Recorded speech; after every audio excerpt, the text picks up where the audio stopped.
I love how when like I'm doing nothing, everybody wants to be quiet. And then when I decide to do something, everybody wants to make noise. It's like, wow, should I fight? Should we throw hands? I don't know.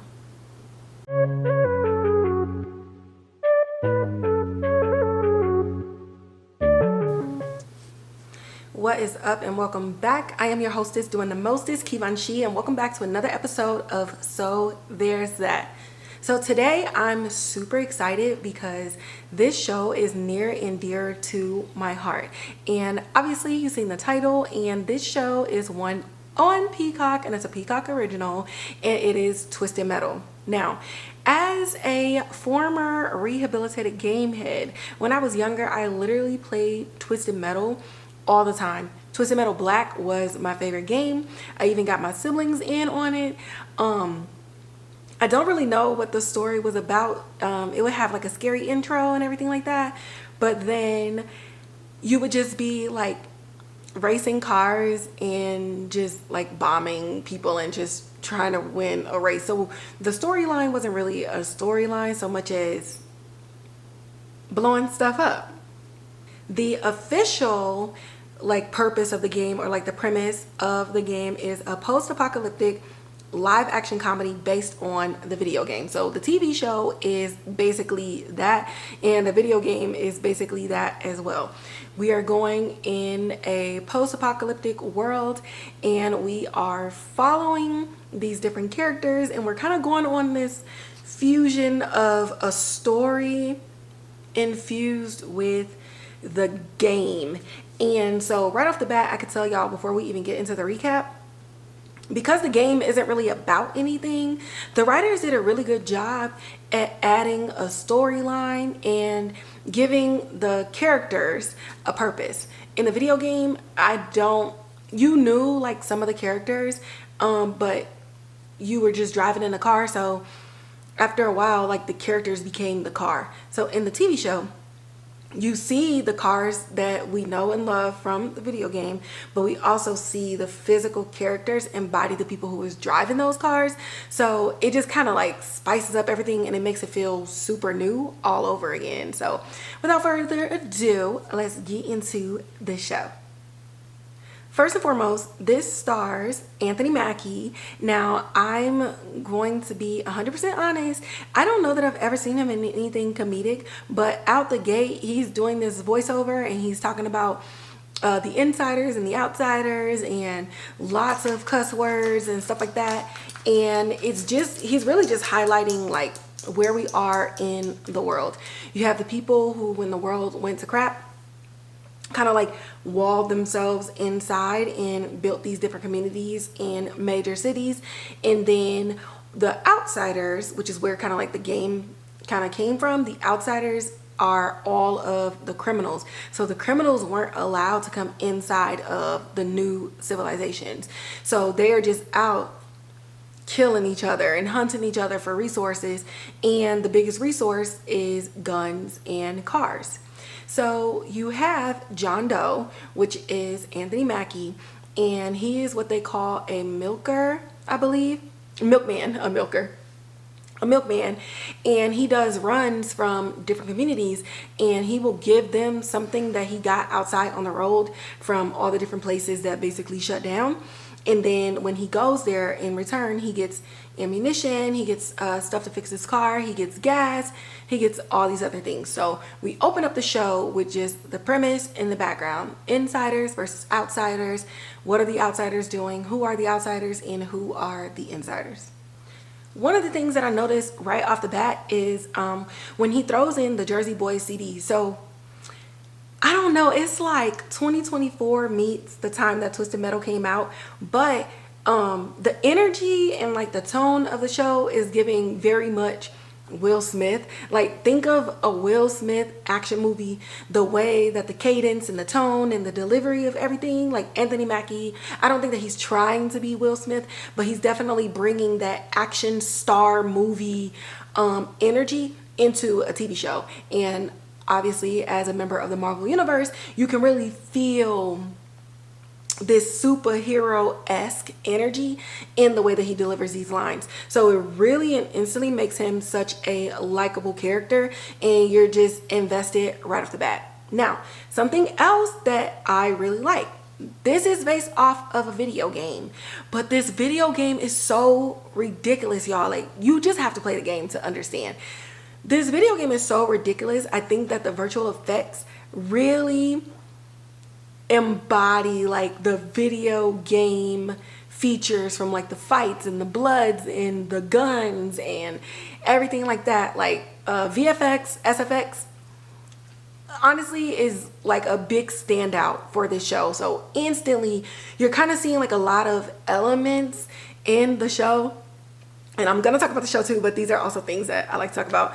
But you get to see like up front, it's like being in a 3D video game of this game. If I could lock myself in a room and have it surrounded around me, or do it like a virtual effects game for that 4D experience, it would be amazing. So the cinematography is very crisp, it's very clean, and you know, it's like, you can tell it's virtual effects, see like stuff like that, but not like, oh man, what was the budget on this one? It's like, ooh, they had a really good budget for this. So right off the bat, you already know, it just up front within the first 5 minutes, this show tells me that the cinematography, getting that gamer feel, and the effects is gonna be like huge in this. And I believe either the show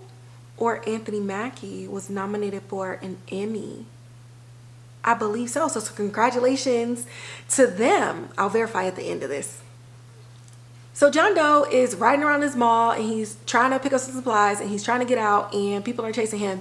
And one of the blackest things happened. So he's like in the mall, he's riding in a circle, and he's trying to look at the what do you call it? The map. I'm the map, I'm the map, I'm the map, I'm the map. And he was like, oh shit, it's a Foot Locker.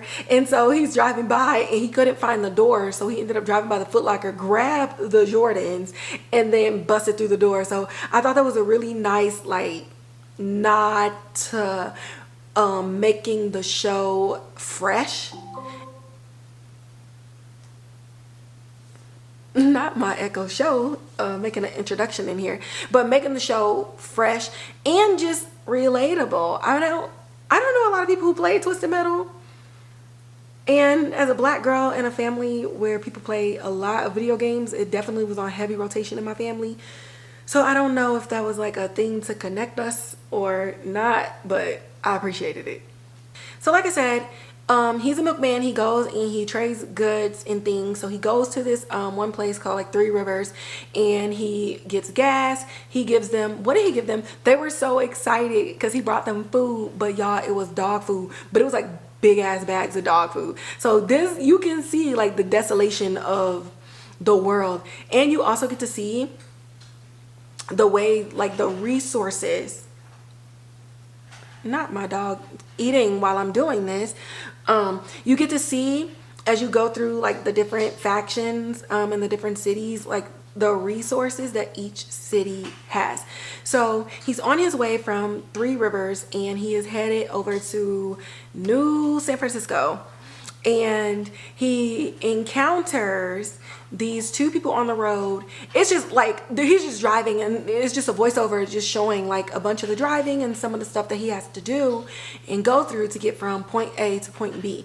And he meets this guy and this girl, and they're getting into it, and then he almost killed them. They tried to like steal his stuff, like steal his car and everything like that. So you're kind of just like going through this wild thing, and he's just showing you like it's really the Wild Wild West out here. So we get to New San Francisco, and he is trying to parallel park, and it is the funniest thing ever because everybody's just watching him, and he is just bad. And maybe it's the nerd in me, but I just started busting out laughing because, one, we're not in a post-apocalyptic world right now, and people cannot parallel park. Two, you got to understand, depending on when the world went to crap, they don't really know a lot of things, like a lot of small, like fundamental things go away. And he had at least 3 parking spaces worth of room in his tiny little car, and it just took forever. So I just thought that was really funny. Again, Anthony Mackie is delivering an energy that is just ridiculous. Just watch the show so you know what I'm talking about. We get to what was I about to say? So we're in New San Fran, and he was supposed to trade insulin for weapons and stuff like that, but then the COO wanted to talk to him and actually bring him inside. And her guards and everything was kind of a little bit wary because they don't let outsiders in. And remember, the outsiders are the alleged criminals. So you go inside, and it's just a stark difference from Three Rivers. I forget what city Three Rivers was in. I am so sorry. But it's somewhere like in the mountains, West Coast range, because he's driving like through Nevada and stuff like that. Or I think he was still in California. I don't know, y'all, my bad. So she goes to want to meet him, and it's Neve Campbell, y'all. I love her. And this is like the perfect role. So her name is Raven. She introduces him. She introduces herself to him. And, you know, she's asking, like, what is it like on the outside and stuff like that. So because he's kind of made a name for himself, like everybody knows John Doe. She wants him to do a job where he goes and picks up something in New Chicago and then bring it back to New San Fran. And she tells him if he does it, she will allow him inside of the facility. So he's like, I don't know. I think it's a little bit more of a catch. So she said, you know what? Let me just give you a tour of the grounds, and then we'll let you decide at the end. So they stop at her apartment. You know, they're walking around. One, he's seeing kids, and he has this flashback of like kind of like his own childhood, but it's like hazy with the parents. So you can kind of tell that he doesn't really remember life anymore. And this tells you he's been post-apocalyptic for quite some time, to have forgotten like your parents or like how you grew up. So he's looking at everything. He's hearing the laughter. He's looking and seeing how they're living good. And then she takes him to her apartment. So he's walking around. He's looking around. Everything looks good. And he's doing a voiceover. And he's like, man, I would be a fool to give this up. You know, this would be too perfect. Why is she even showing me this? And he's like, unless it's a setup. So he goes to reach for his gun. They done took his weapons, y'all. Like, hello. So he forgot. And he turns around, and it's a man coming with Demi. I'm working. So it's this man, and he comes over with this baby, and then she comes downstairs and she's like, this is my husband, and this is our baby Dove. We haven't had any like births in such a really long time, which makes sense. Like, babies take up a lot of resources very fast. So even with the fact that they take up the least amount of space, they need a lot of formula, very frequently diapers, or just washing any of the like diaper rags and stuff like that, the crying, the everything. So they just take up a lot for quite a long time. So yeah, definitely see that. So she's like talking to him and just selling him this dream, and she's like, this could all be yours. And so they're walking back out to the gates, and she's like, you know, what do you say? Like, this could be your life. No more life on the road. No more life trying to survive and do all these other things. You go there, you pick it up, and you come back. You don't got to open the trunk.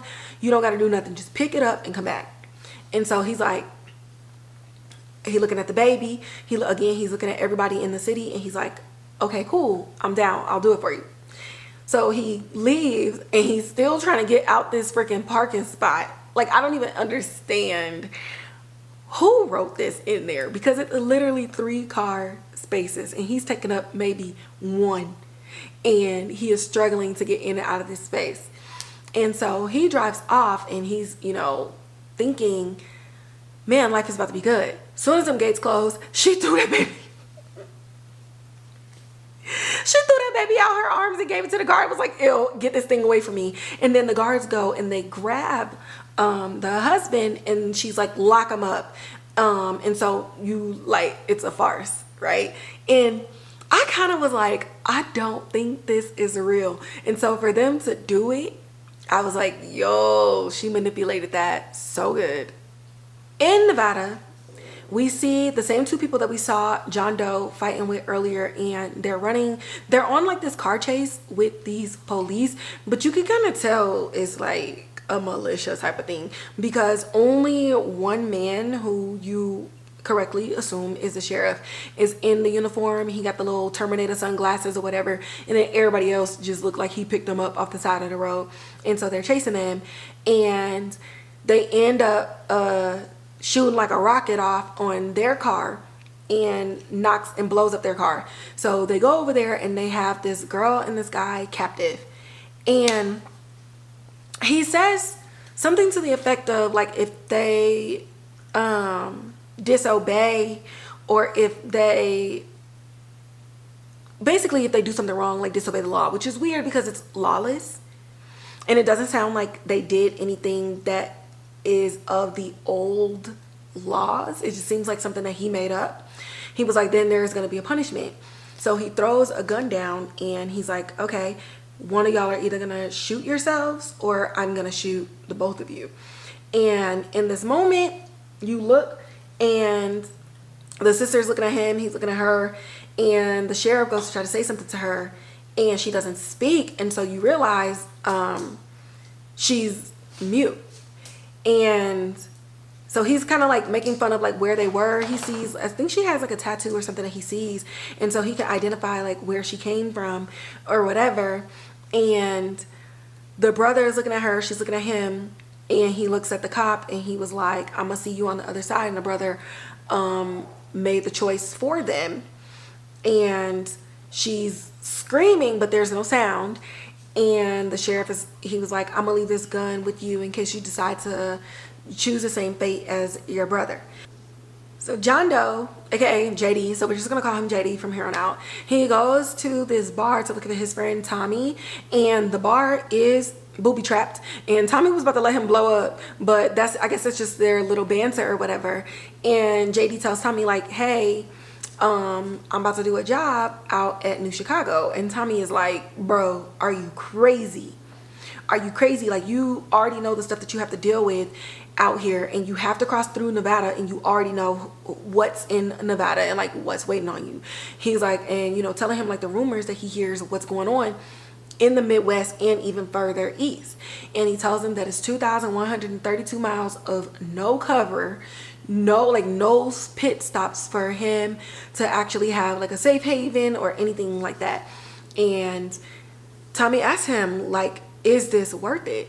And JD thinks about the tour and stuff that he got and everything that Raven was offering him, and he says yes.